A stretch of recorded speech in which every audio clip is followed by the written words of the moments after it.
ഫൈസൽ നെല്ലാക്കര. ഈ ഫൈസു എന്ന് പറഞ്ഞ ഇദ്ദേഹത്തെ ഒരുപക്ഷെ ഇൻസ്റ്റാഗ്രാം പേജിൽ നിങ്ങൾക്ക് പരിചിതനായിരിക്കും. നല്ല നല്ല കോമഡി കണ്ടന്റുകൾ ചെയ്യുന്ന ഒരു ആളാണ് ഈ ഫൈസു എന്ന് പറയുന്നത്. അദ്ദേഹത്തിന് കമന്റിൽ വന്ന ഒരാൾ ഫോൺ വോയിസിൽ ഒരു പാട്ട് പാടണമെന്ന് പറഞ്ഞു. അദ്ദേഹം ഒരു 4 വരി പാട്ട് പാടി. ഈ പാട്ട് ചില സാങ്കേതിക കാരണങ്ങളാൽ ഇടയ്ക്ക് ഒന്ന് മാറ്റിപ്പിടിച്ചു. എല്ലാവരെയും ഒരേപോലെ സ്നേഹിക്കാൻ കഴിയുന്ന എന്നെ പോലെയുള്ള ആളുകൾ ഈ സമൂഹത്തോട് പറയാൻ കൊതിച്ച ഒരു 4 വരി പാട്ട്.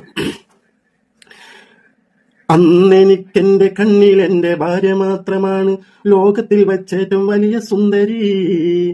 ഇന്നെനിക്കെന്റെ കണ്ണിൽ എന്റെ ഭാര്യ ഒഴിച്ച് മറ്റോരോ പെണ്ണും എനിക്ക് സുന്ദരി എന്നാണ് ആ പാട്ടിൽ പാടുന്നത്. എങ്കിലും എനിക്കെന്റെ ഭാര്യ മാത്രമാണ് സുന്ദരി.